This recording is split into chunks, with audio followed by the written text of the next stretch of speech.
think it's not starting till 8. So I'm sorry for any possible confusion. It's all entirely my fault if there it was any confusion.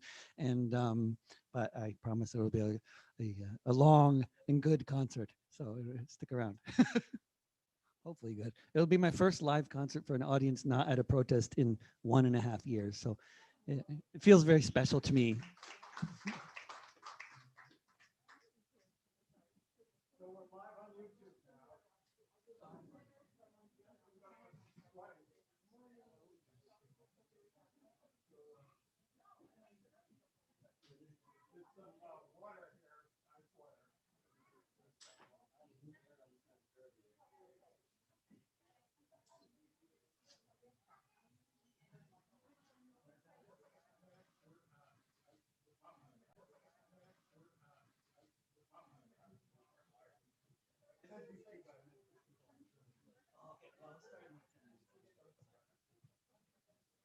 Hey, how you doing?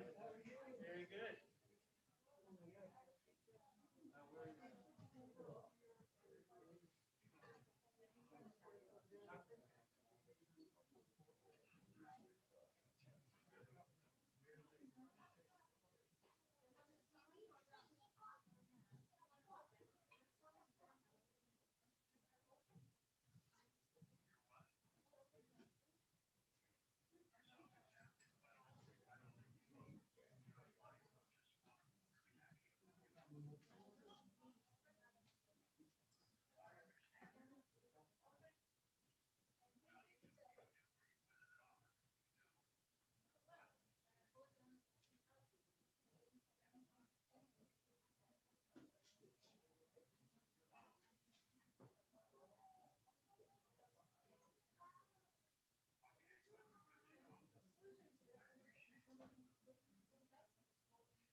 For the people live on YouTube, uh, we will be starting in about 10 minutes. We've got a full house here. It's a great, it's going to be a great show. See you soon.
We're just going to let the latecomers be late anyway.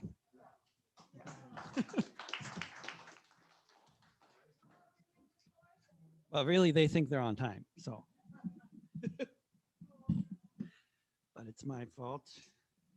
And now I hope I'm not messing up the filming here. I'm just moving a little. Let's see here.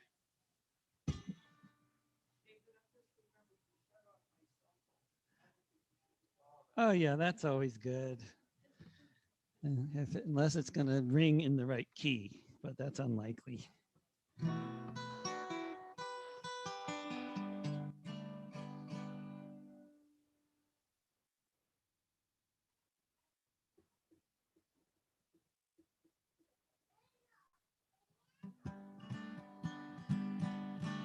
Yeah.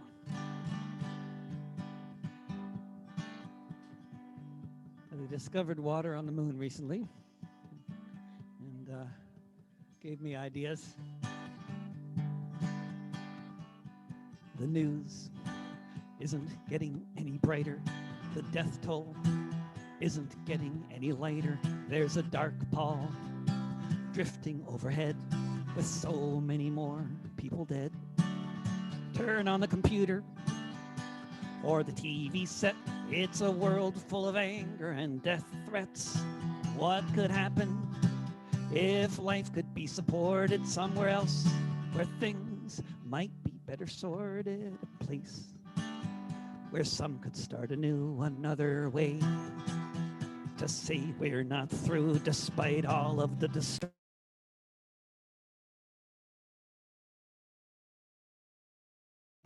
For a place more remote than primate or penguin has ever been, there's a discovery, a silver lining for the cloud that has some folks singing out loud.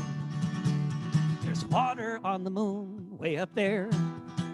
Maybe you and I should go live on a frozen lake without a care, looking down at the earth below.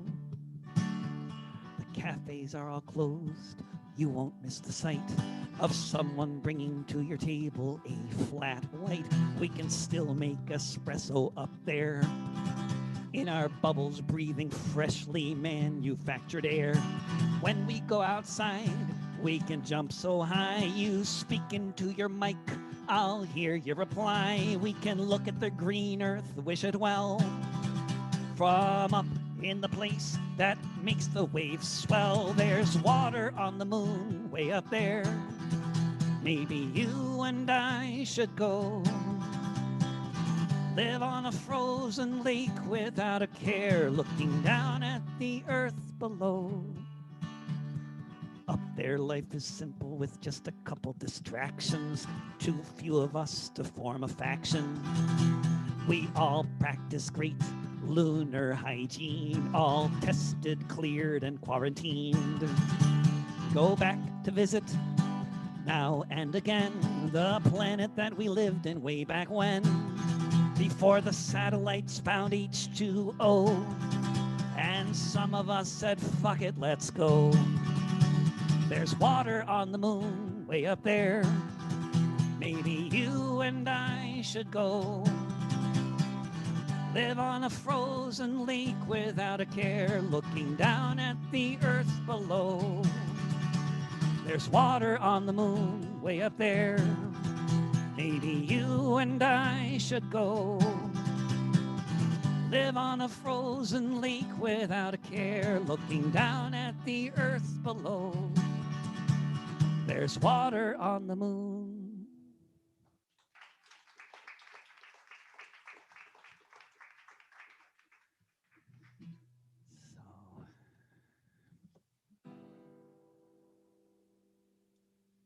So, there it is. That's perfect timing.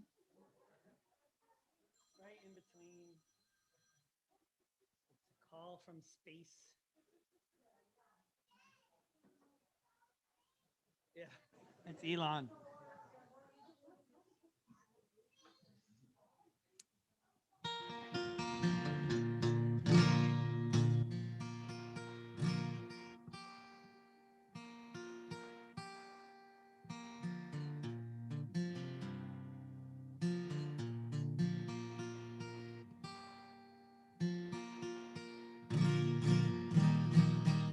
that's probably like the cheeriest song that I've written in the past year and a half. I just thought I'd like start out with the nice cheery songs, and then it'll all get more 2020.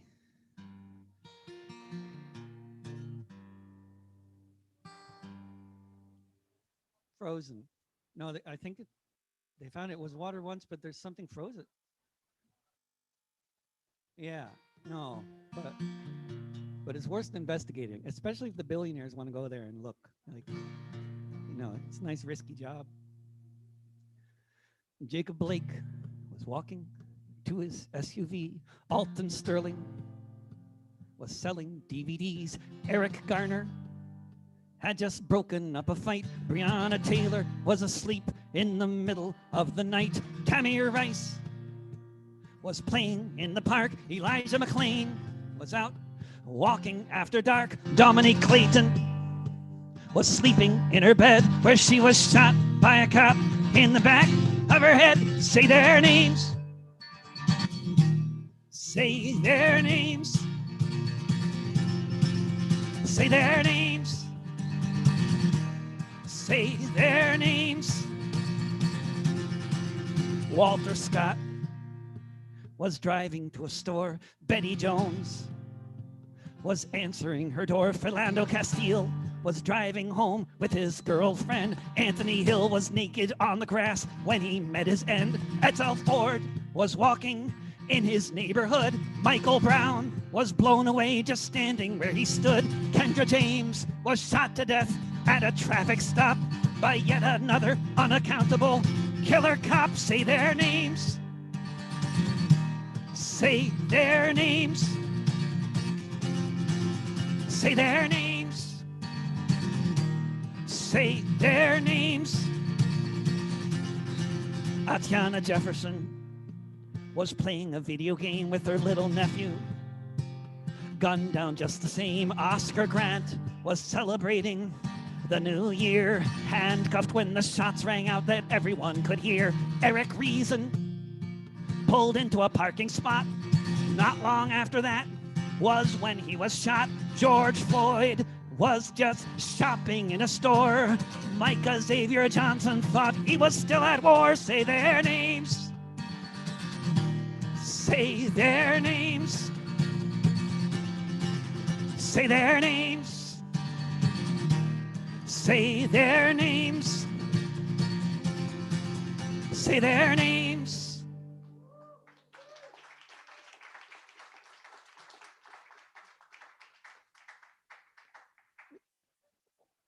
We could, yeah, I know. I've got lots more names. We could lose most of those lights, I think. I would say we need ambiance. We just these ones and all the others off would be great, I think. Thank you, Charlie. And thanks so much for being here and for the, yeah, that's great. That's great. That's better, right? I think I have my brain in this device here, so just let's see here.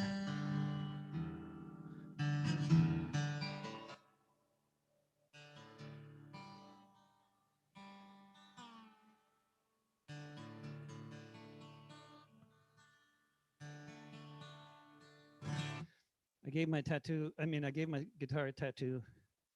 I thought it would be helpful in the age of Twitter because people keep on calling me a fascist, and I'm not a fascist. And I'm really not a fascist. And yeah, but that's why they call me a fascist. Because I believe in a free Palestine. And we'll sing a lot more songs on that subject in the next 15 minutes, I promise. I'll just work my way into it, though. And so I wrote a song for the tattoo and for Twitter at the same time.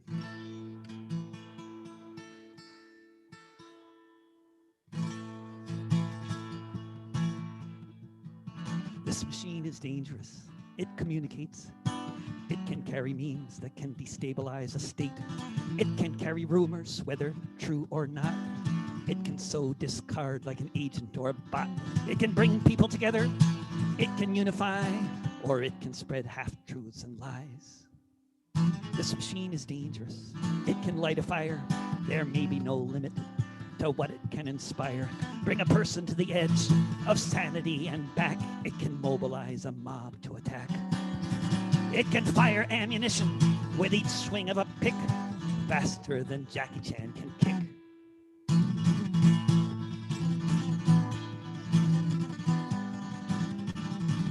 This machine is dangerous. It's locked and loaded. Each string is a grenade that hasn't yet exploded because it exists here in the world on the net.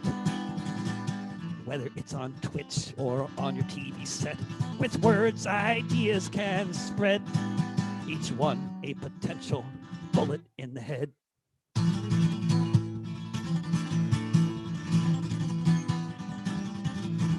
This machine is dangerous.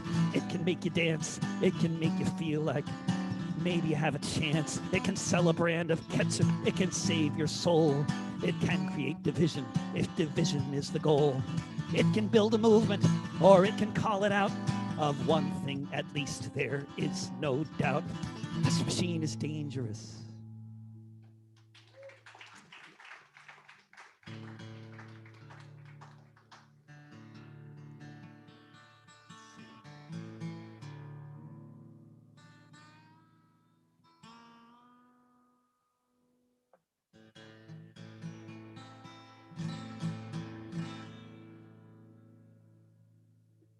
Palestine.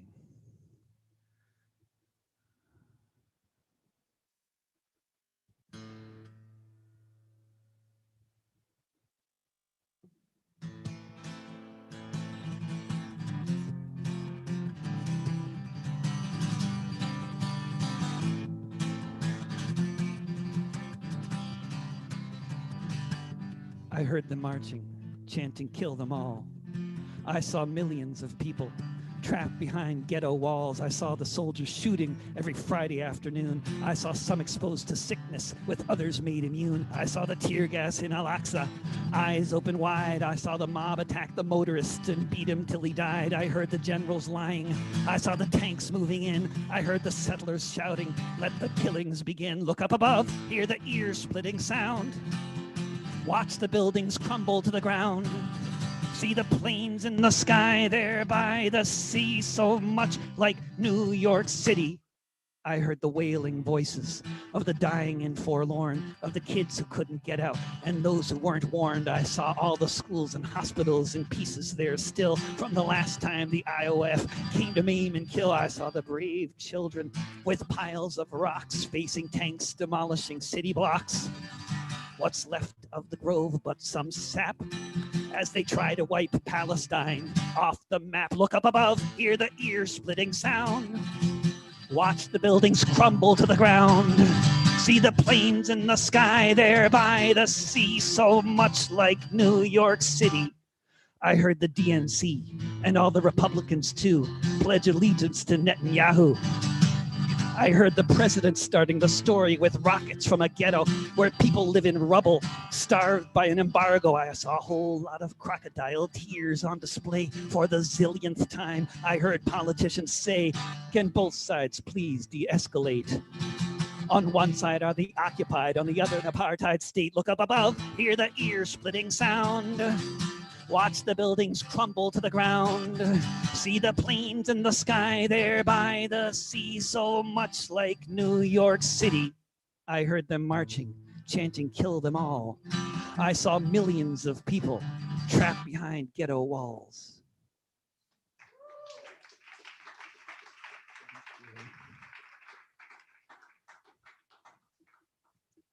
And in a bit of a surreal twist, I just got banned from the anarchism subreddit and the socialism subreddit in the same day.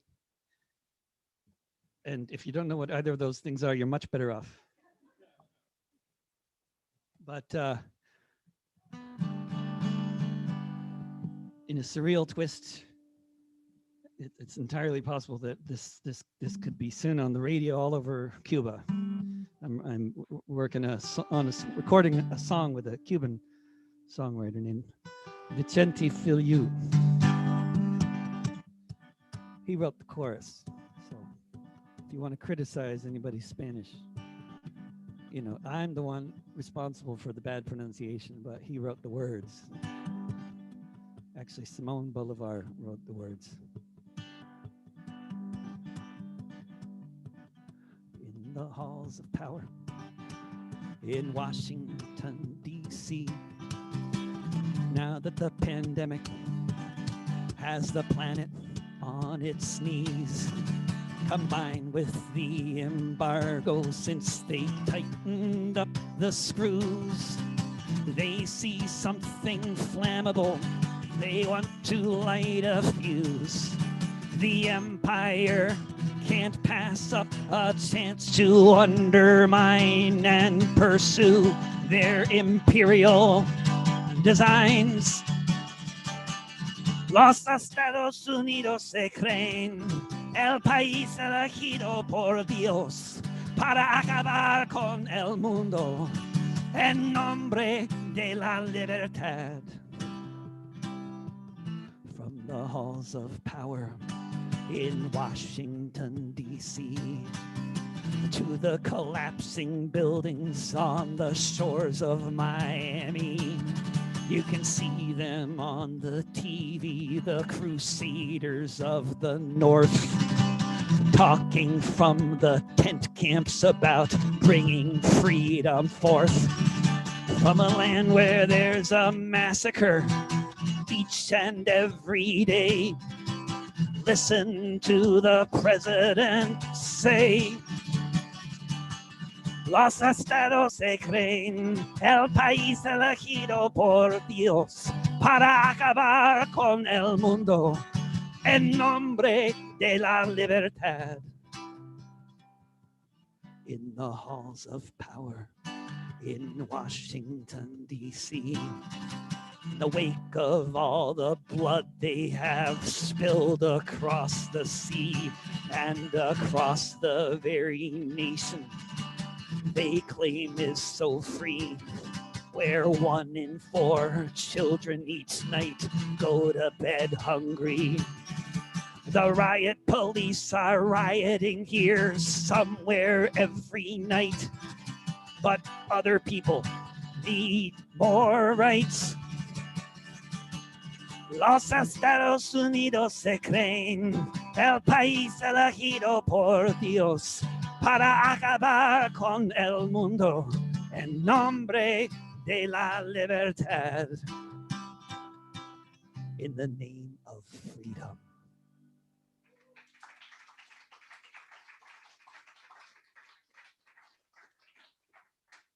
The United States believes it's God's chosen country to end the world in the name of freedom. That's what Simone Bolivar said back in the 19th century.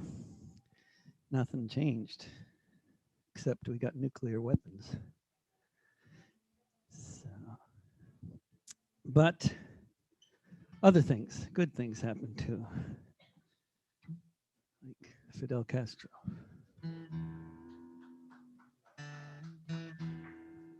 And a lot of other people. I mean, he just comes to mind, you know. Like this little person. Good things happen all the time, every day. Write a line for your appendix, several for your spleen. I'd write one for every day you've had to quarantine. I'd write at least a couple verses, the purest ones I ever sung. It might help you breathe easier, one for each lung. I'd sing for both your eyes, for all the words you couldn't say. If a song could make your troubles go away,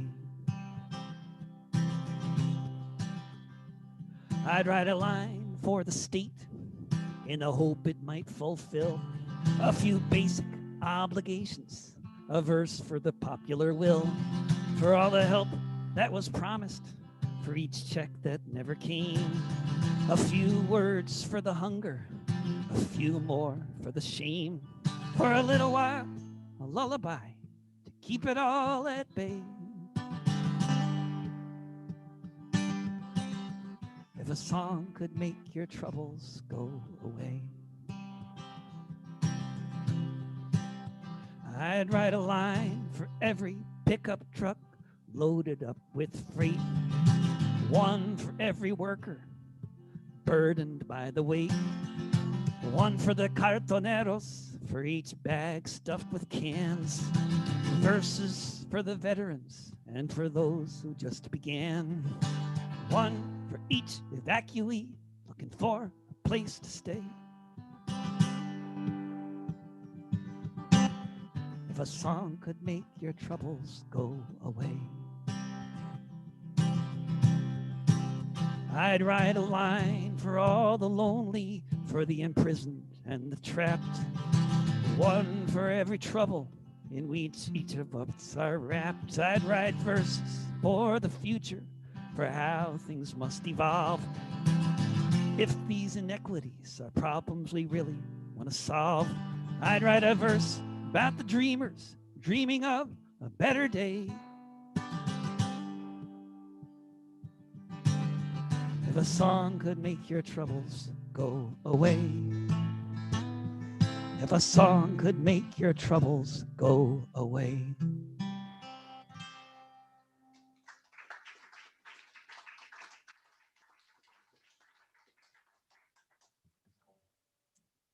So, here's one for the kids. I know I actually do children's music, which is so weird because, you know, as you can tell, most of these songs are completely inappropriate, you know, I mean, they're not just not of much interest. Everybody's dying all the time, but I do children's songs too. And I like doing songs entirely for kids where I just do the children's songs sometimes, and then they might like it, you know? And then otherwise I'm just kind of like slipping in a children's song in the midst of all this other stuff. And it seems like, you know, I'm almost not sure if that's a nice thing to do. But probably is. It's okay. But this is a song about overthrowing the bullies in the playground. I went to play at the playground to do things I like so much.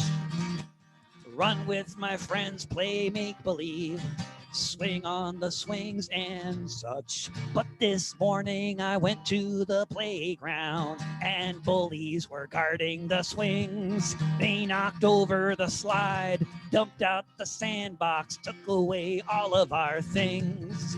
This playground is run by bullies, and they're all so big and mean. But this playground was made for all of us, and we're gonna change this scene. Well, all of us were scared of the bullies. They were so big and we were so small.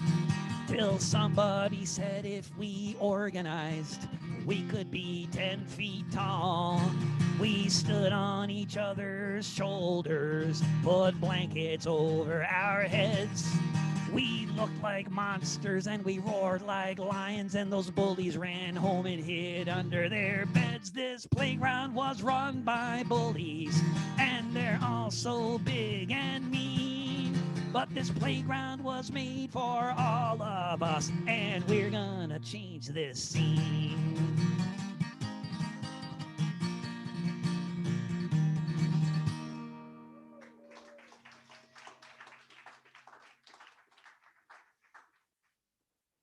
So,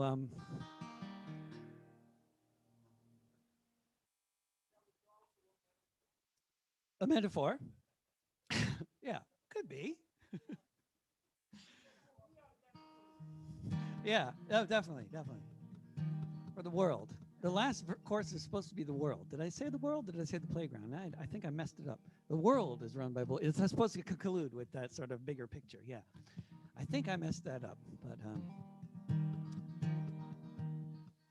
so there's there used to be more videos of me singing this song, and somebody hacked the account of the guy who hosts a lot of my videos and deleted most of the videos of me singing, which is like, it's just a stupid petty thing to do, except that what saddens me is the thousands of comments after this song. There were like hundreds of thousands of views, and it's like the fish that got away. I could make shit up. There were millions of views, you know, And but there's thousands of comments, and they were mostly like half of them were about in Spanish, the other half in English, and they were mostly from either Mexico or Ireland, and it was mostly Mexicans saying "Long live Ireland" in Spanish, and Irish people saying "Long live Mexico," and I just loved that I happened to somehow be host to thousands of these messages of expressing brotherly and sisterly love between the peoples of Ireland and Mexico.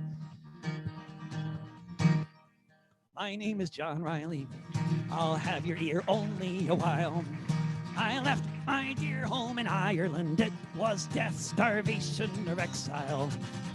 When I got to America, it was my duty to go. Enter the army and slog across Texas to join in the war against Mexico. And it was there in the pueblos and hillsides that I saw the mistake I had made. Part of a conquering army with the morals of a bayonet blade. So in the midst of these poor dying Catholics, screaming children, the burning stench of it all, myself and 200 Irishmen decided to rise to the call. From Dublin City to San Diego, we witnessed freedom denied. So we formed the St. Patrick Battalion and we fought on the Mexican side. We formed the St. Patrick Battalion and we fought on the Mexican side. We marched neath the green flag of St. Patrick, emblazoned with Erin go Bragh, bright with the harp and the shamrock and Libertad per Republica. Just 50 years after Wolfe Tone, 5,000 miles away, the Yanks called us a legion of strangers, and they can talk as they may. But from Dublin City to San Diego, we witnessed freedom denied. So we formed the St. Patrick Battalion, and we fought on the Mexican side. We formed the St. Patrick Battalion, and we fought on the Mexican side.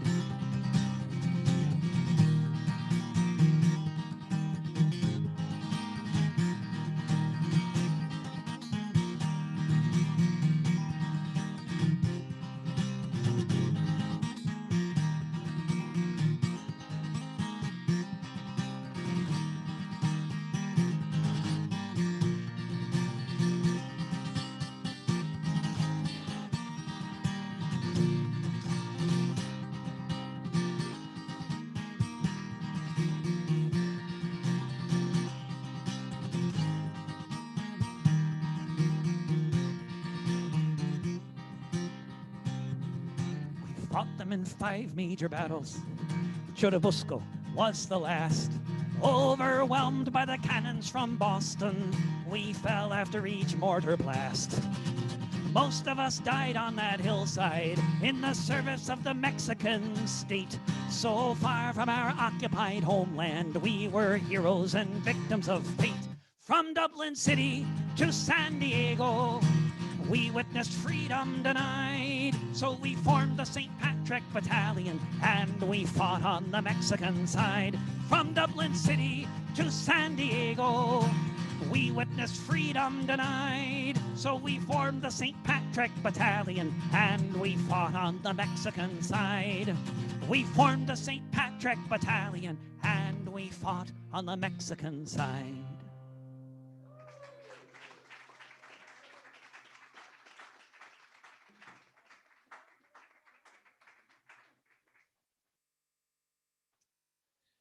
So, and speaking of Mexico, that's good. I love to be imitated by 2-year-olds. It's perfect. Alvaro Luna Hernandez is up for parole this year.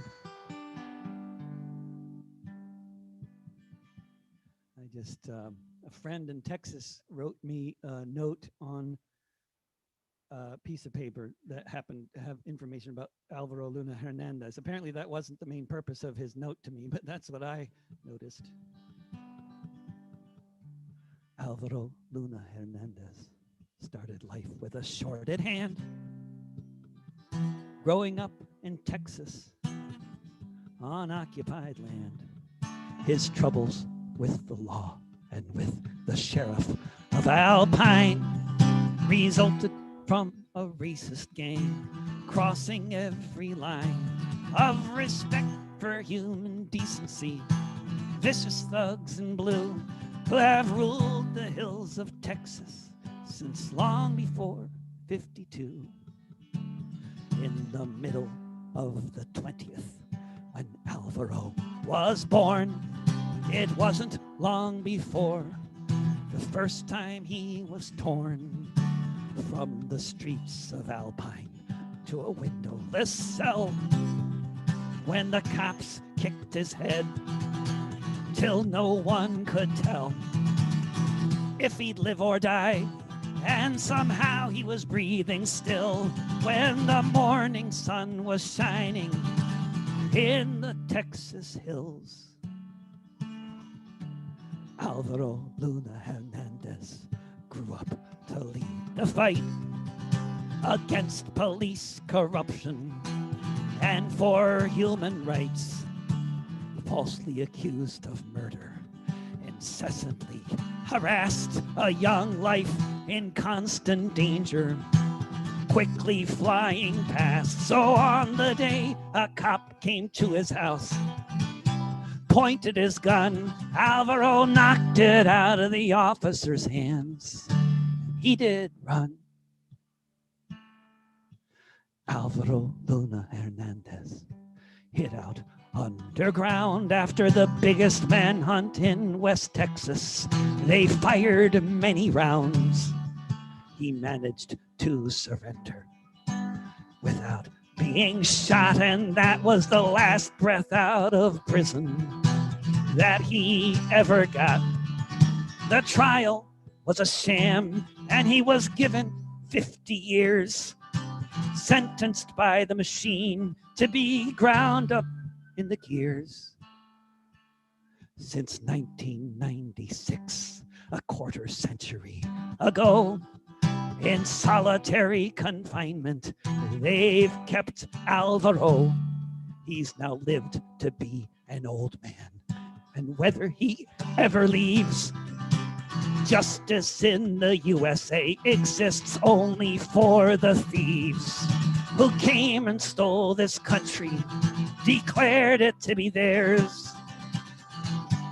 Overseers in power, Chicanos in the crosshairs. Alvaro Luna Hernandez started life with a shorted hand, growing up in Texas on occupied land.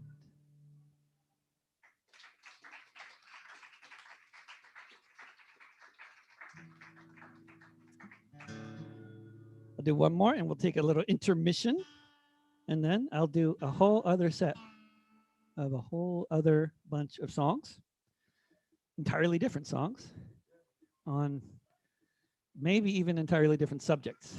That's in fact. But what's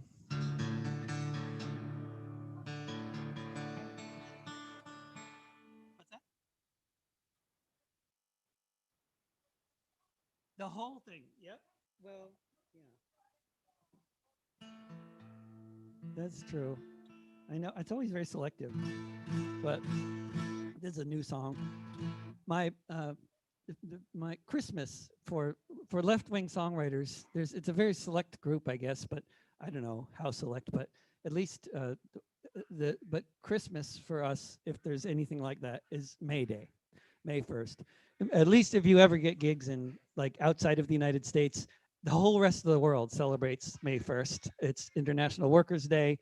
And if you are a musician, I mean, that's the thing, is like everybody is having a party. The entire rest of the world outside the US, everyone is having a party on May 1st.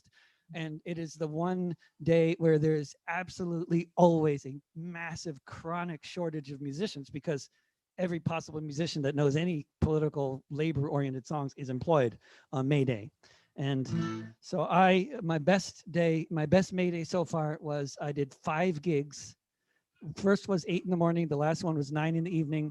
And they spanned 2 countries between Denmark and Copenhagen. So that's what I mean by Christmas. It's like they pay. These are union gigs. They pay good. And so it's like, I love May Day. I love Mayday for a lot of other reasons, but that's my very selfish, completely self-absorbed, personal reason for loving Mayday. So, so it's like, but 50% of artists out there, I think, have done a Christmas album. I mean, it's just like a stunning number of people.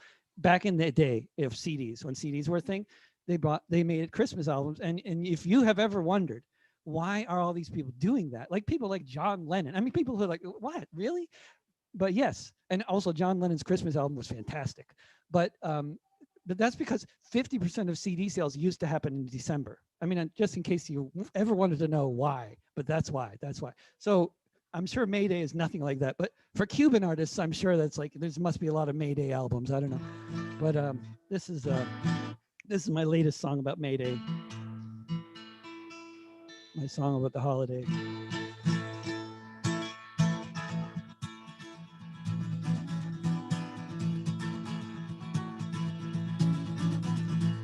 The 5th month of the year, on the 1st of May, known around the world as International Workers' Day. You'll still see people marching in every corner of the earth. St. John to Santiago, Kerala to Perth, all keeping alive the fantasy, what could happen down the line when the workers of the world combine.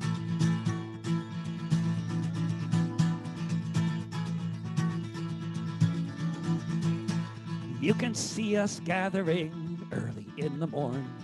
Some are celebrating the shackles we have shorn, while so many billions are just waiting for the moment that we might stop losing the class war, when someday we can all say, yeah, we're doing fine. When the workers of the world combine.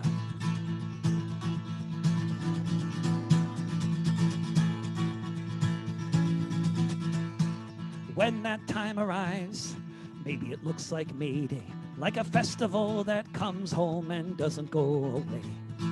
Every race and gender, every walk and station, with the working class united, every land and nation. Then watch what happens when we follow the same sign. When the workers of the world combine.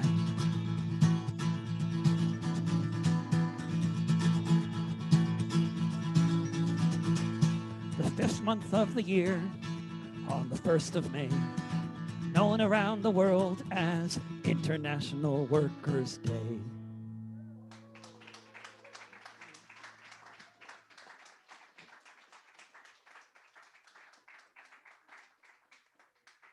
So I'll resume in 10 minutes, quarter after, huh? Thank you.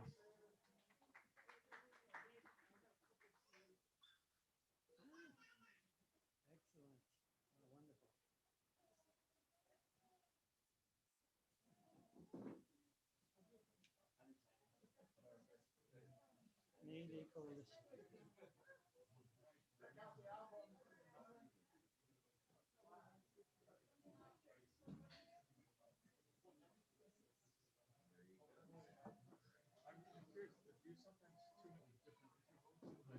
Yeah, I usually either standard or dad gad. It's like one of the open tunes, probably the most popular one for Celtic music right now. I just have found that if you just change things a bit, like use different tunings and do a lot of stuff in different registers on the guitar, it's subtle, but it's different enough from what people are used to that it sounds fresher. Oh, good.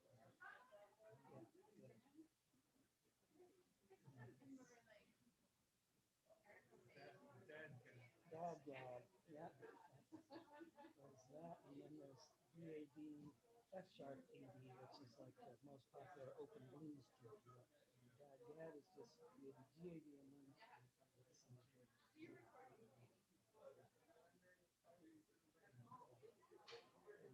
It especially lends itself to big, open, loud, resonant kind of chords.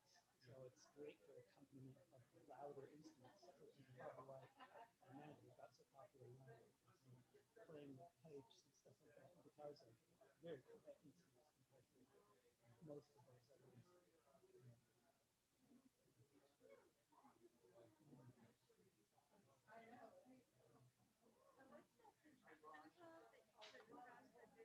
That's a capo.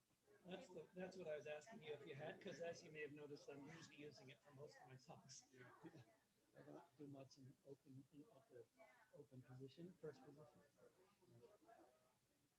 Just because you just kind of use the capo to suit your voice, and so I just find what register you want to sing it in, and then yeah, it's on my album Rebel Songs, which is out on Spotify and stuff, and there's some amazing other instrumentation. There's a guy named Paul McAdam in Ireland was did a lot of he did the sort of engineering and stuff. I haven't done a physical album in a long time. It's all on the album. Spotify, all those things. And you guys all know each other, right? Victor, Ned, Susan. Yeah. Oh, even better. I figured you might be because I do run into you randomly years ago. So I thought, she was around. I remember seeing you with driving in on the day.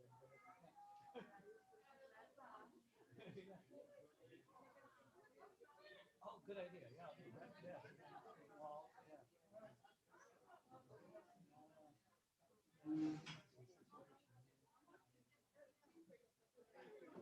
But it was, yeah, it's, I mean, so, did you see the video of the scene from Belmont? That was so well done.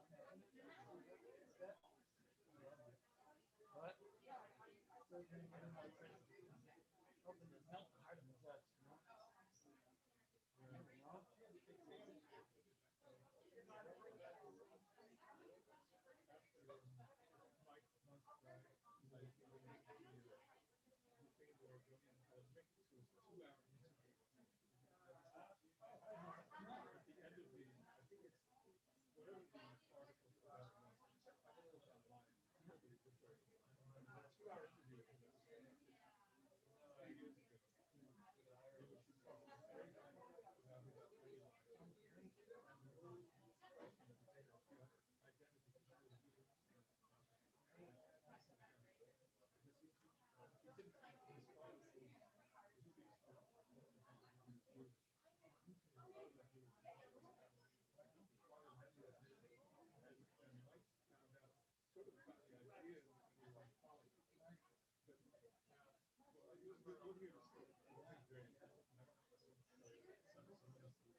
Everybody else kind of weird accent, but nobody like say she's German.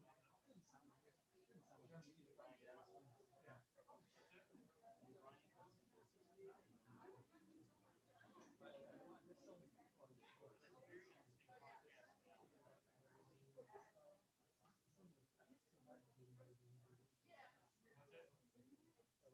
Yeah.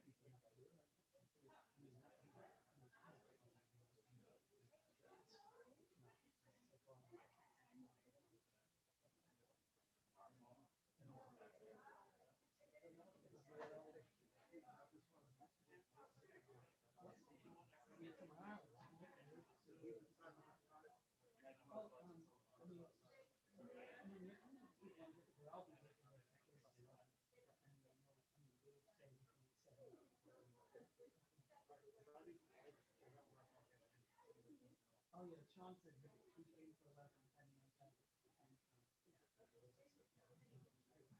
I'll leave her before 11.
Well, we could get started again if you want. I don't want to mess up the party over there, though. They're having a party.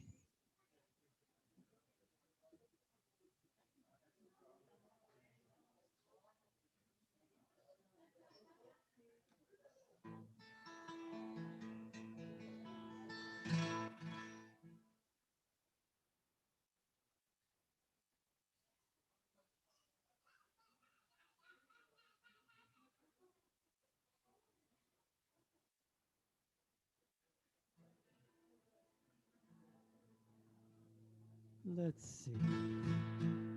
I just tried turning up a hair. Not too loud, probably. You tell me if it's too loud. That way they can have a little party over there with the 2-year-olds.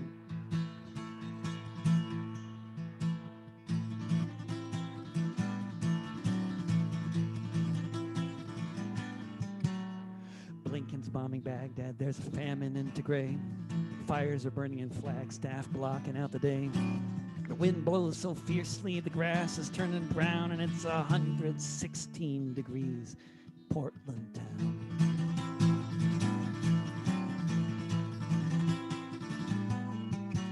The spas and churches dripping with blood.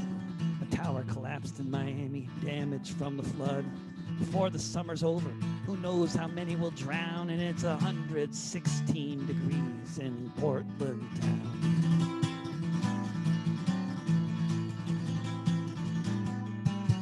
The prices of houses are rising like never before, along with ocean waters as the temperatures soar. The developers develop, the water tables go down, and it's 116 degrees in Portland town.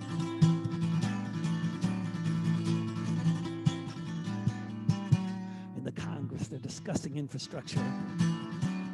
Whether it should be built to withstand fire, they're not sure. They found a dead man in an RV wearing a thorny crown, and it's 100.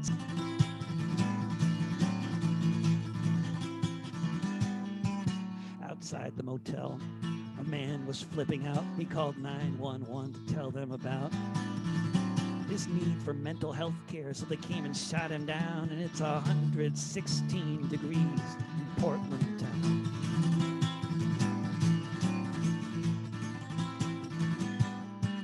Don't know where we're going, what kind of shit's in store. I know I'm not the first to feel like I'm knocking on the door of either a new dystopia, some movement of great renown. It's 116 degrees in Portland town.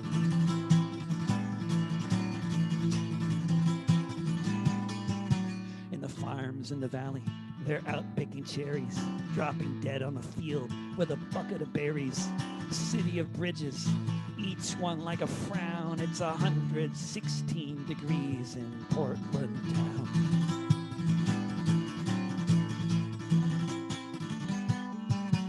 No way out, even north of the border.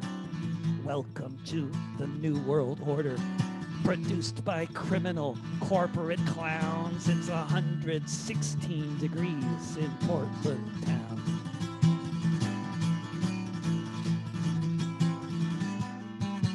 Blinken's bombing Baghdad. There's a famine in Tigray.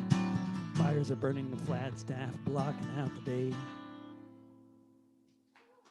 Thank you. Let's see. What's that? Melt the developers. That would be good, except they have central air conditioning. Those damn developers, you know, they're the last to suffer. You know, they have generators and central air conditioning, unlike all of the rest of us. But when they get on the radio and they start talking about, like, you need to get a HEPA filter and, like, to keep your air conditioning on. It's like, what, do you realize you're talking to a town where 40% of the population doesn't have air conditioner, which of course is those of us living in Class C apartments. And no, they're not thinking about us at all when they say these things. But what was I gonna? That guy. What was the song called? Oh yeah. And this was sort of written on assignment. Although, it doesn't take much, but as you may or may not realize, here at the Community Church of Boston, every Sunday they have a wonderful, I guess you could call it a service. I mean, it's not a religious phenomenon, but you know, it is there's a speaker and there's a musician and local folks talking as well, and a lot of really fantastic speakers. And you know, during the pandemic, it's entirely possible that the program's actually improved because you know you didn't have to get speakers who are actually in the Boston area anymore. So Stephen Donziger was one of the guests just a few weeks ago, and he is now serving first week of a 6-month prison sentence. Stephen Donziger is a lawyer who won a class action lawsuit against Chevron in Ecuadorian courts for $7 billion, and Ecuador refuses to pay. And somehow he's in prison. You go figure that. If you can figure out how that works, you understand the law a lot better than I do. Because like I look at this stuff, I have no idea what's happening. So I'm not a lawyer. When Chevron came to Ecuador, it was Texaco back then. They did what they did so many times again. An ocean of sludge stored in pits unlined, no stone unturned, no resources unmined. They called it the Chernobyl of the Amazon. 1,000 square miles, dead and gone. When Chevron came to Ecuador, it was a dictatorship there. What happened in the Amazon, they didn't care. As long as they made money, let the oil flow. Where the waste went, no one wanted to know. And if they did, they could be bought. And if not, they could be abducted, tortured, and shot. When Chevron came to Ecuador, the location was preferred by the oil corporation. Because they had free reign, there was no oversight, and if anyone complained, then one night they'd not be seen again. It was a torture state. This was why Chevron thought it was so great. When Chevron came to Ecuador, it was paradise on earth. They turned it into a land of stillbirth. They left behind the ruins and took all the loot. Now they're trying to silence the ones who brought the lawsuit. Why was Donziger detained? A corrupt judge knows. And where are all the billions that the company owes? When Chevron came to Ecuador. When Chevron came to Ecuador.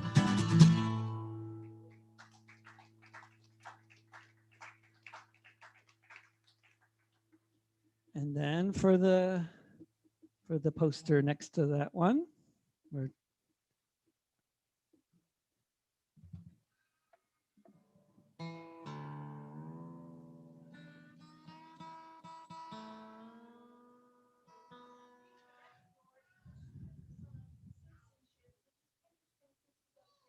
they stripped him of Ecuadorian citizenship, but he also had Ecuadorian citizenship, right? Because Correa had. Yeah. How can you have a right-wing president named Lenin? Come on. Like they need to really do better, pick their names better. I mean, Mussolini, if you're going to be right-wing, pick a different name. You know? It's much easier for the rest of us. You know? They could all be just like coded, properly coded.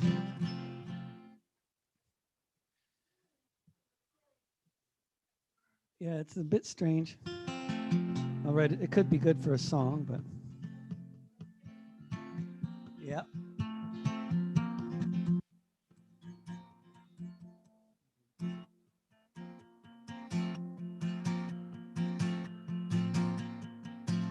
Behind these prison walls, there's a man who's won awards for the work that he has done and all that it affords, such as the knowledge of the horrors committed in our name. They can't stop the message, so the messenger gets blamed. Behind these prison walls, in solitary confinement, in a land of rolling hills and royalty and other such refinement, is someone who is a hero whistleblowers everywhere who helped them tell the world of the crimes of Tony Blair. Behind these prison walls, you will find a mortal man. The reason why we know what happened in Afghanistan when the soldiers of the empire, whose sun set long before, were torturing civilians in their terror war. Behind these prison walls is a part of WikiLeaks, an eloquent orator, but you won't hear him speak. Locked away in silence, one who knows too well how those in power act when there's another war to sell. Behind these prison walls is one who stands accused of exactly what offenses the U.S. has refused to say precisely which, or to try to clear the mist, or to explain how he's not the same as the other journalists. Behind these prison walls is a person they deprive of most of the things in life that keep us all alive. A person being tortured as we stand here now for revealing the war crimes. Why, when, where, how? Behind these prison walls, our very right to be informed of what the hell is going on is the teacup in this storm. With knowledge there is power, so the solution by the crown, a 24-hour-a-day indefinite lockdown. Behind these prison walls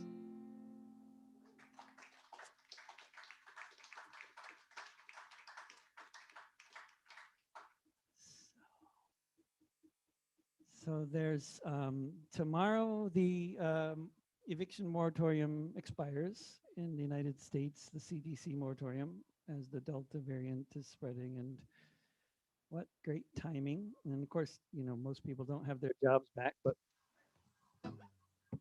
and 90% or more of the rental assistance money has not reached the people that it's supposed to be going to, right? Huh? The checks in the mail, at least, you know, it's never been a harsher thing for the check to be waiting. At least in Oregon, if the check is, if you can prove that you applied for the aid, then they can't kick you out until you actually get the aid or get rejected for it or something. But it's you know, it's all like this sort of, well, and the whole problem is that, of course, the rent is way too high, and that's very strategic. So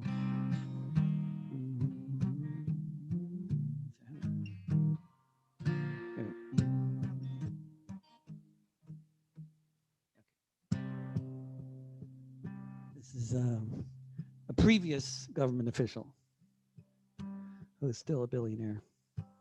To all the Jared Kushners of the world and all the money that you own, you who look at us with such indifference, sitting upon your throne, from which you collect all the rent from your subjects in all the most gentrified towns, regardless of whether a global pandemic have forced us to shut everything down. To all the Jared Kushners of the world, for whom the ceiling is the sky, for you, life comes so easy, inherited from birth. Why would you ever ask why? Do you think you earned it all? It's up to you how much you charge. It's all yours to keep. Would you climb any mountain of corpses, no matter how slippery, no matter how steep? To all the Jared Kushners of the world, is your appetite ever met? At what point do you ever wonder just how fucked you can make things get? Before it's bad enough that even you and your investors can see the whole thing's gonna fall. Just how top heavy can an icon be before it can't stand up at all? To all the Jared Kushners of the world, how do you expect things will transpire when all your filings are enforced and the moratorium expires? Do you envision a neat row of U-Haul trucks, tenants all packed up to leave their homes, your businesses, their neighborhoods, their cemeteries, where they used to go to grieve? To all the Jared Kushners of the world and all your ill-begotten gains, you who sit comfortably in your limousine, ignoring all the blood stains. Have you seen this movie before? Was it good? What's your favorite scene? Mine's when they take off the blindfold and the king meets his guillotine. To all the Jared Kushners of the world.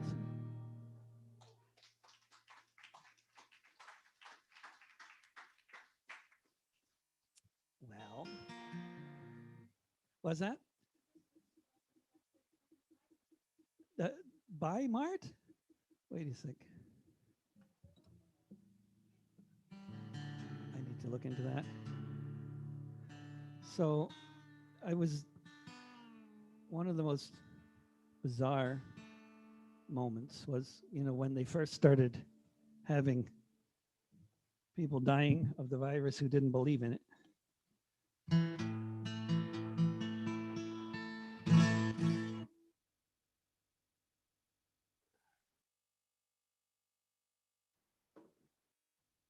But what's the most disturbing about that is that, this is what people have been told by major networks, by the president of the country, by a lot of people. It's inevitable people are going to believe these things,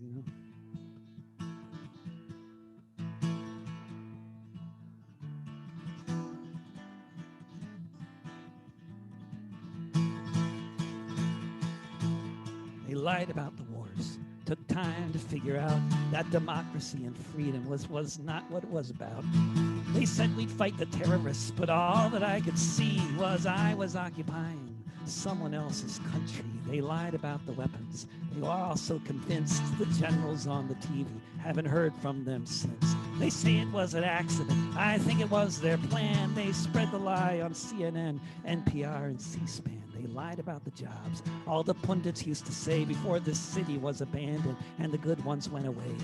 Sign up to this free trade bill, win-win all around. Now half the guys I used to know are 6 feet underground.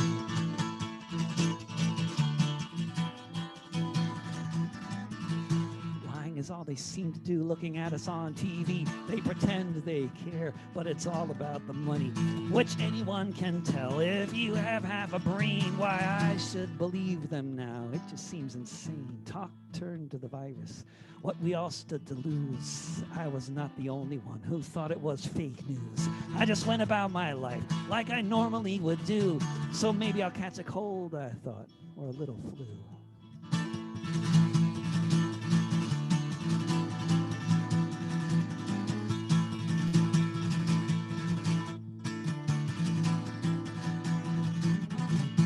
They lie about so much.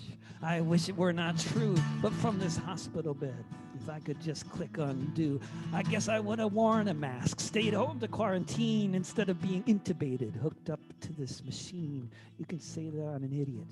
Maybe, I don't know. But before I take my leave, before I have to go, before they stick me in a box with quarters on my eyes, there's lots of blame to go around here, and I know where it lies. They lied about the wars.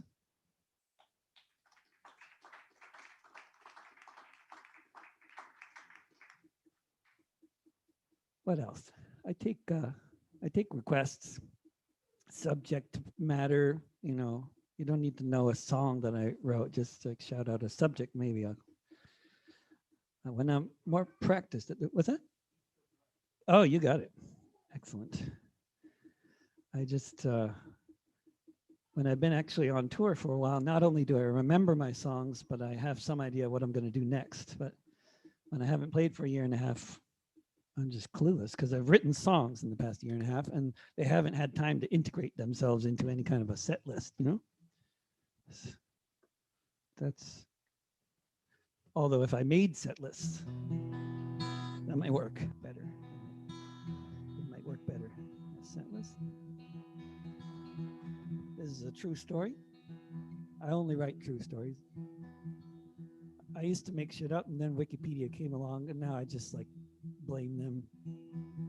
I almost wrote an entire song about Joe Arpaio's middle name, and then tuned into Wikipedia the next day just to find out that the sheriff of Maricopa County's middle name was not, in fact, Mussolini. I mean, it was too good to be true. I mean, I admitted that. I was like, okay, no, really? An Italian American sheriff who's a fascist, who has the middle name of Mussolini? I mean, and of course it wasn't true. Of course it wasn't. It was Michael. What a boring middle name. So I couldn't. What can you say about Joe Michael Arpaio? I mean, there's no song there. I mean, his actions, there's plenty of, but.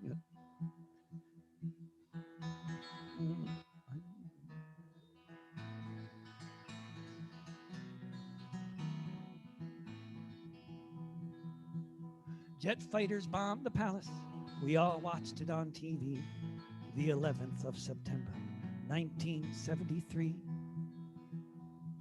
All across the world, people cried in vain as we heard stories of the students being tortured and slain. Stories of the workers, shop stewards, and the rest being slaughtered at the new dictator's behest. Labor groups condemned it, said we were on the workers' side, including all the engineers of East Kilbride.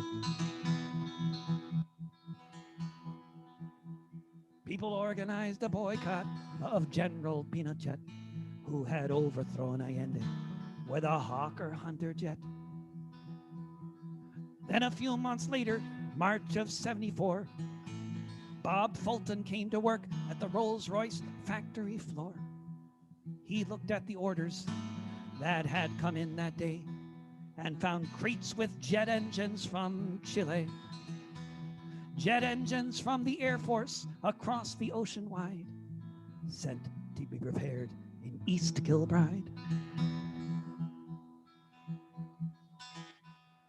Didn't take a minute for Fulton and his mates to come to the decision they would not touch these crates. Soon 4,000 Rolls-Royce workers voted they agreed to stand with the Chileans in their hour of need.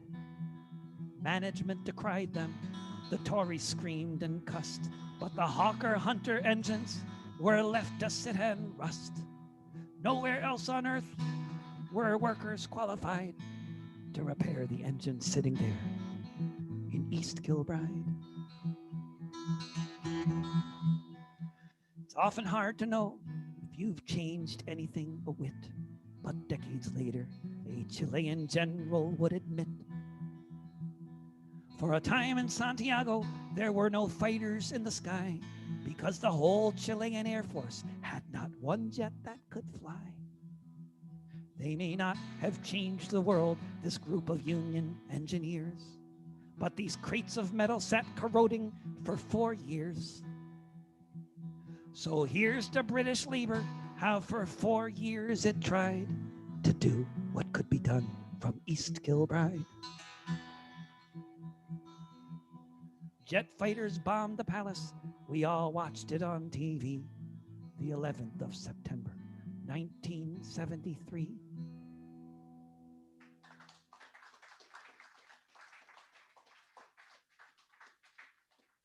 Well, that's a very good idea. What's next on your agenda? You got another?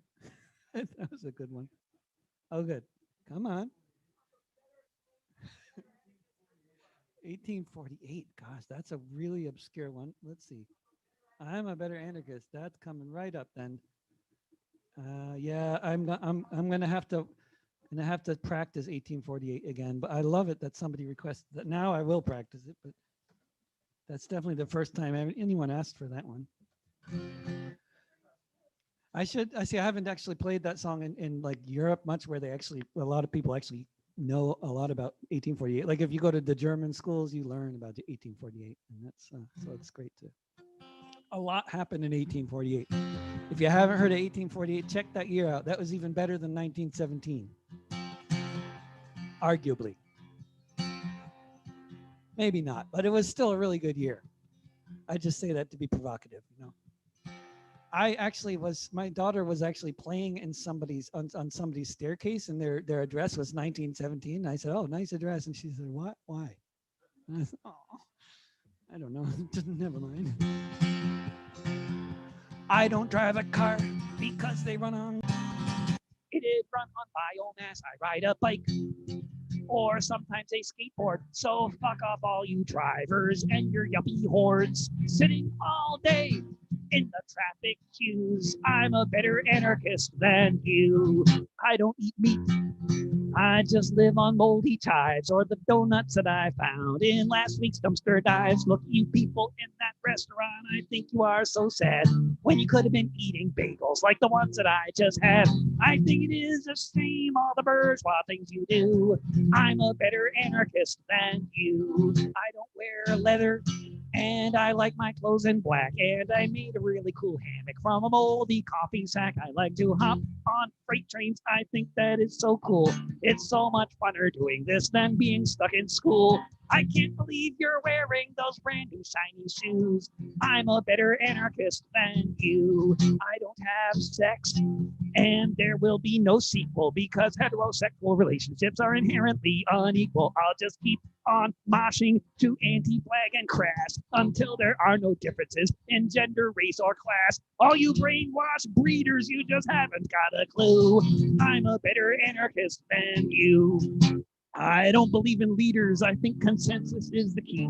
I don't believe in stupid notions like representative democracy. Whether or not it works, I know it is the case that only direct action can save the human race. So what I see when you're voting booth, and I know it's true, I'm a better anarchist than you. I am not a pacifist. I like throwing bricks. And when the cops have caught me and I've taken a few licks, I always feel lucky if I get a bloody nose because I feel so militant and everybody knows. By the time the riot is all through, I'm a better anarchist than you. I'm a better anarchist than you.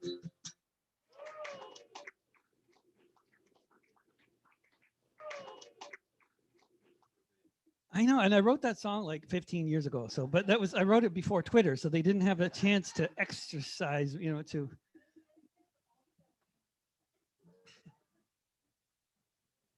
And I was so worried when I wrote that song that I'd offend all my friends. And then it turned out they had a sense of humor and thought it was funny and thought that it was about somebody they knew, which it was.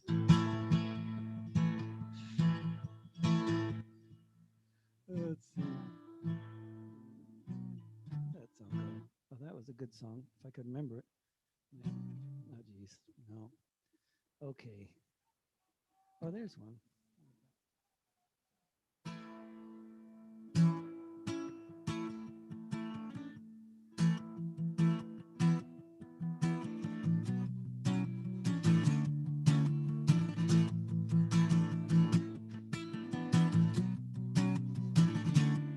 It's been a year since the virus arrived. Year since in this country 500,000 died. Year since all the borders were starting to be sealed. A year since the hospitals were sprouting in the fields. No question for anyone living around here. It's been a year.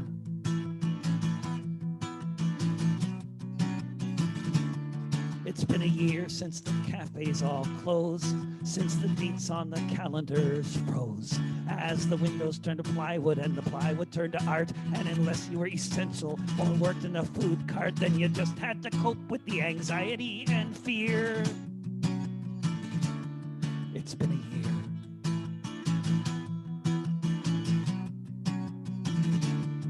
It's been a year since the wheels in motion led to an uprising on each side of the ocean, exposed by the pandemic, by inequality, by 929 of the neck beneath the knee. A time of counter demos, for a while a coup seemed near. It's been a year.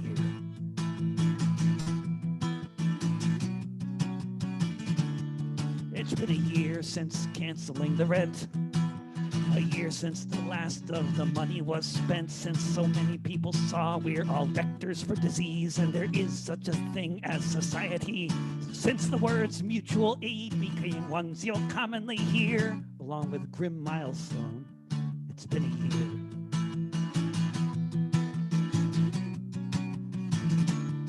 It's been a year.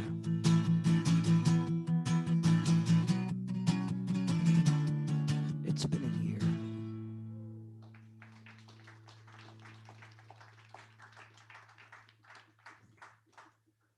Well, more for the eviction moratorium. I've been putting up stickers all over this Portland, where I live, Portland, Oregon. Putting up stickers meant to intimidate the landlords, to give a little bit of comfort to the afflicted and to afflict the comfortable. Yeah, I didn't say that quite right. To comfort the afflicted and afflict the comfortable. That's what I aim to do, and especially the landlords, like, because I'm talking about really comfortable, not. And I don't mean when I say landlords, it's like with the capital L. You know, we're talking about the ones who own a lot of property. Like, of course, the ones who don't and just take advantage of the ones who do, who set the market rate. And then they think, oh, we're so cool because we're not charging the market rate, and the market rate is like 3 times what it should be. But, you know, people got to do what they got to do. But I want to take all their property away if they own more than 2 houses.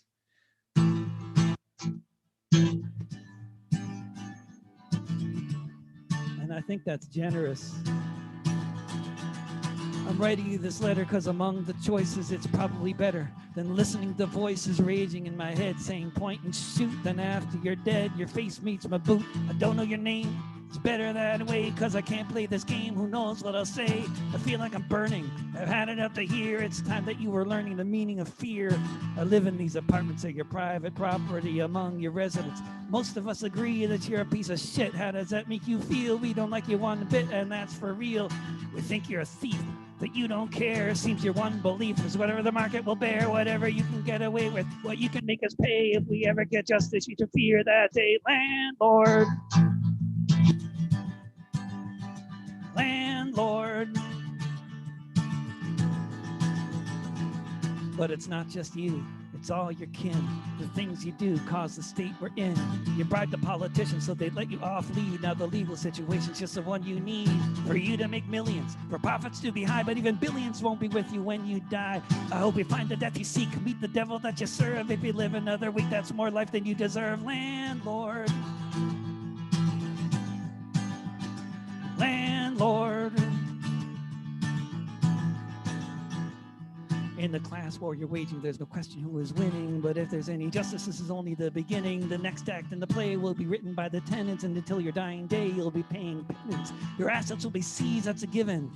You profiteers of misery start spending time in prison. Then you can get a job, figure out what you do best. You can keep the house you live in, but we're taking all the rest. Landlord. Landlord. Yo, landlord.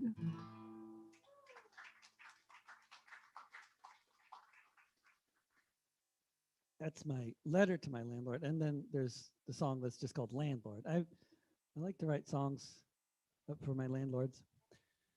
Thanks for coming, Susan. Thanks so much. I always wish you didn't have to go. Guantanamo, shut down Guantanamo. Everybody needs an orange outfit. I bought 3 orange outfits and none of them fit. I kept on buying bigger and bigger ones, and then I just gave up after triple extra large. I didn't think I was that big. I believe it was not sized for me. And in New Zealand, if you buy anything like I'm a size small in New Zealand, large here, but apparently for this company that makes the work gear in China, I am at least a quadruple extra large. Definitely triple extra large. Not. I'm too small. This is a song about it's another true story. About a family that was the richest family in the country for quite a while.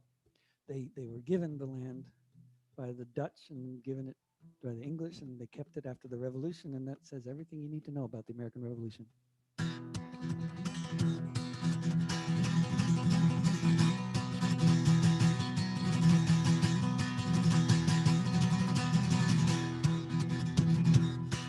The patroons came from Holland to America, became landlords where none had been before.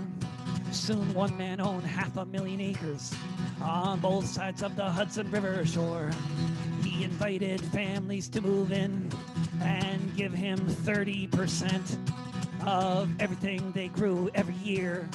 This is how they pay the rent.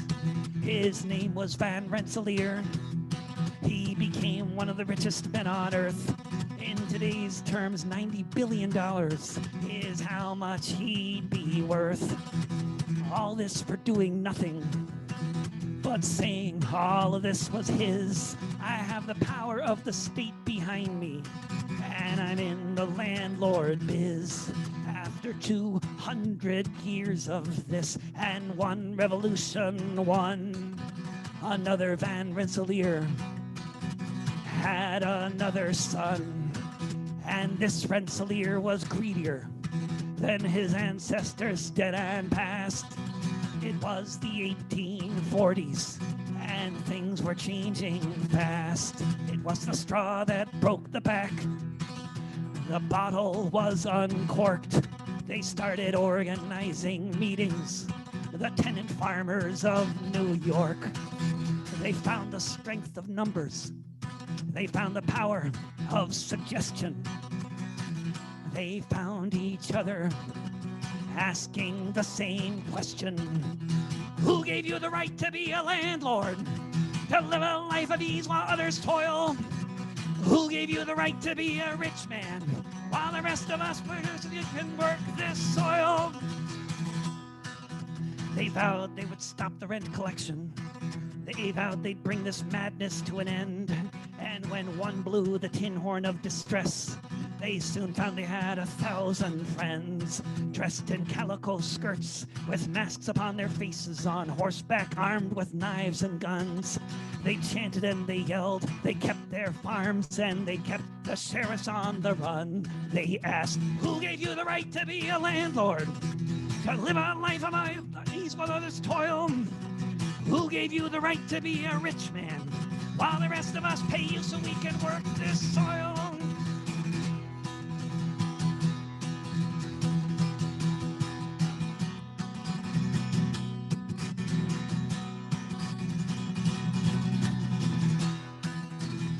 Governors malicious tried to stop them, but nothing could be done to break their will. And by 1848, the landlords buckled, sold their holdings to the farmers in the hills. Yes, they overthrew this feudal system, but it's replaced now by speculators and banks. And you can still hear the homeless families asking of all the landed gentry in our ranks, who gave you the right to be a landlord? To live a life of ease while others toil? Who gave you the right to be a rich man while the rest of us pay you so we can work this soil? Who gave you the right?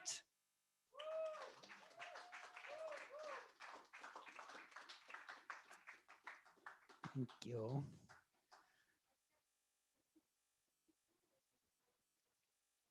Absolutely, right? But we still use these feudal terms, landlord, and it is very appropriate. Absolutely.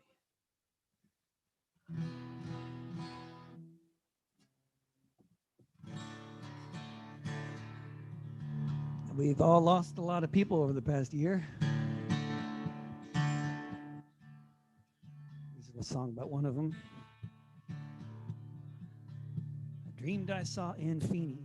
It was on a picket line somewhere in the world where the workers did combine, cheering on the strikers with a guitar in her hand, from Oregon to Ireland.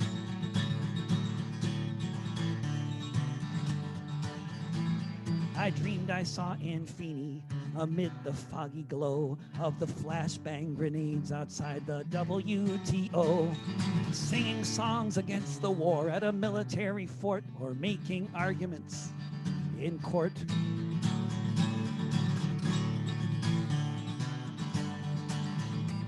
I dreamed I saw in Feeney, in the Texas hills, singing songs around a torch at Kerrville, crossing every bridge she could with the wheels of a car, with some CDs in the trunk, along with a guitar. I dreamed I saw in Feeney, I dreamed she never fell. She was in Baja with her grandkids doing swell, sharing free advice on how to find the cheapest flight so you can be throwing Swedish snowballs beneath the northern lights. I dreamed I saw in Feeney get her first dose of vaccine instead of reading of the people who died of COVID-19 in the New York Times. Nice things that they said, but I so much wish we could have. And here still instead, I dreamed I saw in Feeney.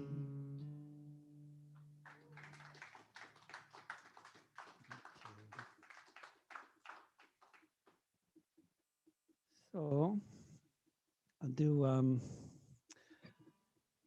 this is a sing-along. I mean, they're all sing-alongs. I should have mentioned that before. You know, anything that you know any words to is a sing-along. I used to, when I first started playing in punk clubs in Scandinavia, it took them a while to let me into the punk clubs. You know, it was like, I was always telling the punks, like, really, they're going to like me. Just let me in, you know, just have me play at one of your gigs and they'll like it. You know, I promise. They like me in other countries where they have punks. You know, I would tell the Scandinavians because I was playing for all the communists. Oh, I'm okay. Thank you. Oh, no, I'm fine. Thanks. So I was playing for all the communists and they, you know, but then that doesn't mean the anarchists want to have you, you know? So then it took, which actually means they really might not want to have, I mean, depending, you know, on the dynamics, you know, but eventually they started letting me into the punk clubs. And then I started getting a pretty big following of Danish punks. And then, but they didn't sing along at first when I first started touring in Denmark. And I just told them, like, well, in other countries, they all sing along. Like, you know, we have this tradition, you know, of singing along. Like, I mean, it was really weird being a sort of an ambassador of the sort of Appalachian tradition in the United States, which, I mean, I kind of like, what, I'll own that, whatever. So, okay, and we sing along, and it's kind of a nice thing. And then when they started singing along, and then now they sing the loudest of anybody. Like, when the Danish punks, like, when they start singing with these songs, like, seriously, it's really high volume, like it's wonderful, and they don't mess around. Not like singing under your breath. It's more like singing before you burn down the building. It's that kind of singing, you know. Iceland is an island with 500,000 or so Vikings, mostly known for volcanoes, hot springs, and fishing, known for its welfare state, for being good and socialistic, certainly not known for being corrupt or nepotistic. But in the USA and Europe, when they were deregulating banks, Iceland's politicians took bribes and joined their ranks. Soon you had a situation one would think just couldn't be. A bank whose debt was worth 10 times the country's GDP. When Wall Street imploded, sure enough, it spread. Banks all over the world were floating in the red. All over the world, governments made the plan to cut spending and raise taxes on the working woman and working man. The banks were bailed out while the people had to pay. But in Iceland, people thought there must be a better way. And the earth stood still a moment. Fear was struck in every cough. When Iceland told the bankers, Iceland told the bankers to fuck off. That's the chorus. Folks were in the streets in Reykjavik and just couldn't be ignored. They said this is a debt we Icelanders can't afford. Let's guarantee deposits of all our people, yes indeed. But as for all the speculators motivated by their greed to make really dumb investments, to them Iceland said good luck. Sorry for your losses, but we don't really give a fuck. The 1% all trembled when they took away the trough. When Iceland told the bankers, Iceland told the bankers, Iceland told the bankers to fuck off. Gordon Brown called them terrorists, said we cannot let this stand. Who do these peacenik blondes think they are in Iceland? They threatened isolation and economy in flames, but the Icelanders said, sorry, but the banks can settle their own claims, though that might be harder for them now that they're under house arrest, or else they fled the country as they were most unwelcome guests. And now Reykjavik's recovery just makes the fat cats cough, since Iceland told the bankers, Iceland told the bankers, Iceland told the bankers to fuck off. If you haven't heard of this example, perhaps there's a reason why. The owners of the world don't want this kind of shit to fly. They say we all must pay up in this shakedown by the mob if we can't afford to pay the rent because we don't have a job. They say it's not their problem. If we're forever shackled by their debt, we must save the 1% from the fate they should have met. But there is an alternative, though it makes the fat cats scoff, that Iceland told the bankers, Iceland told the bankers, Iceland told the bankers to fuck off. Iceland told the bankers, Iceland told the bankers, Iceland told the bankers to fuck off.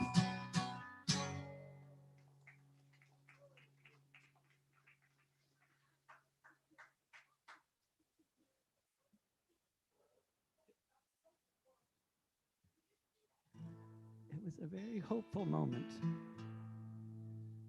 Well, I'm not tired, but I guess I'll do another song and call it a night, I suppose. I don't know. Till 2. Okay, now that that's settled. The death toll keeps mounting. Each time I turn on my phone. Another mass shooting. Another free fire zone. The failed states of America. White supremacist rule, a society riven with victims and tools. The fires keep burning, completely out of control. Makes you miss the old days of the ozone hole. The snow is all melting. The lakes of Greenland, the best hope that I have, I hold in my hand. If there's a tomorrow, then when yesterday's through, you have me, and I have you. We might have to leave town, or maybe we'll fall beneath a hail of bullets at the shopping mall. Perhaps we'll be arrested. Perhaps they'll pass us by. But wherever we might be, when we look up at the sky,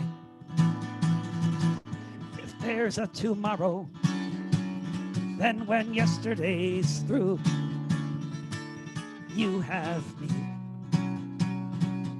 and I have you.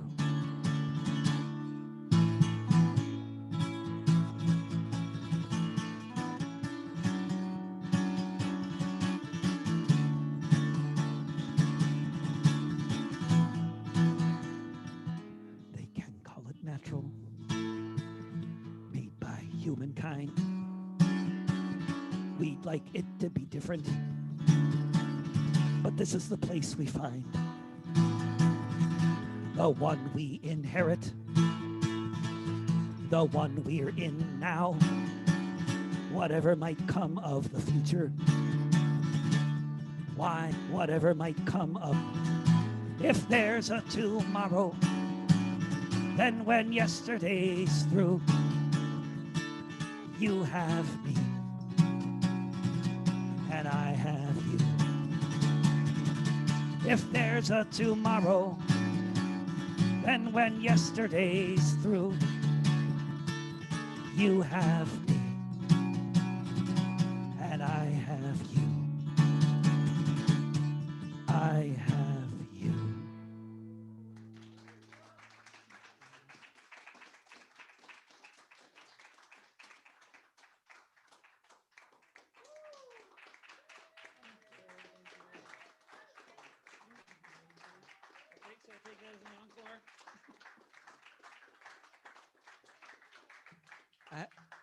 I haven't had an encore in a year and a half, you know, because you can't really do encores on the internet. It doesn't work. Like, I mean, I never found an encore to work on the internet. I don't know if anybody else, the best show I had on the internet, the one I enjoyed the most was playing for Danish Socialist, the Socialist Youth Federation of Denmark, where the folks were all in different offices of SUF.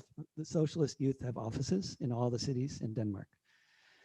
I don't know how they pay for that. I'm not sure how that works. There's a lot of subsidies. It's really great, but anyway, they have offices, and so they're watching the show in the dark, like I was at a show. You know, they had the lights out, which was cool. And then when I started playing, they had like lighters and stuff. You know, they were holding them. It was totally like being at a show. It was wonderful. Candles and lighters, and you know, it was good. Okay, but I was thinking while I know. Here we go. We'll do that. Here's a song. This is a song for a friend of mine's grandmother, and this is no longer in alphabetical order. That's not good. I don't know what I did wrong, but at some point, then you have to look more. I'm going to fix that.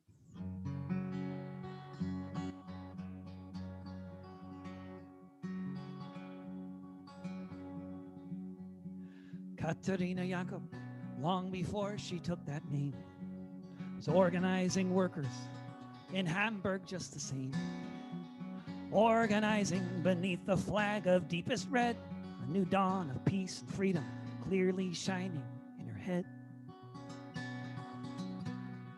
Katarina Jakob first was sent to jail when the trappings of democracy all began to fail.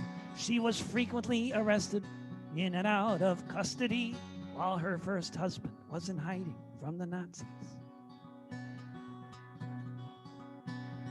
Katarina Jakob was acquitted of a crime, but the Gestapo had the last word. They weren't finished with her this time.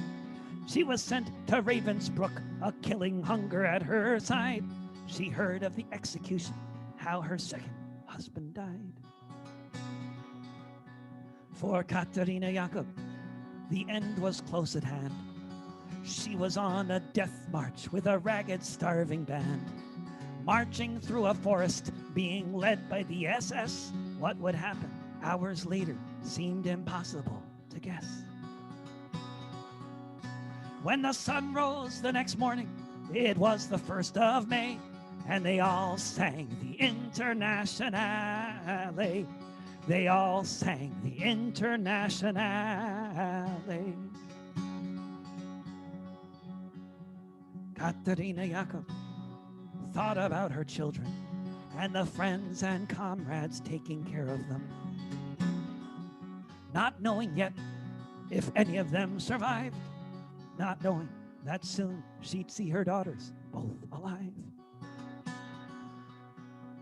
Katarina Jakob watched the German soldiers fleeing, streaming from the east. That's what she was seeing.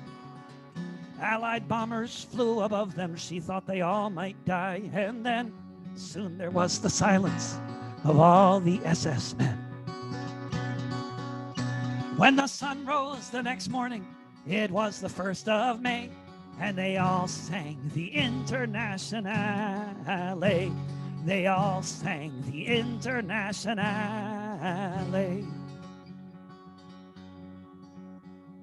Katarina Jakob saw red flags flapping in the breeze, above the Russian tanks, and she fell upon her knees. And so many different voices in so many different tongues sang the most beautiful song that could ever have been sung. In German, Lithuanian, in Polish, and in Dutch, a myriad of melodies has never had been such. In Russian and in Yiddish, Italian and French, emerging from the forest beneath a trench. When the sun rose the next morning, it was the 1st of May, and they all sang the Internationale. When the sun rose the next morning, it was the 1st of May, and they all sang the Internationale. They all sang the Internationale. Volke hört die Signale auf zum letzten Gefecht. Die Internationale erkämpft das Menschenrecht. Volke hört die Signale auf zum letzten.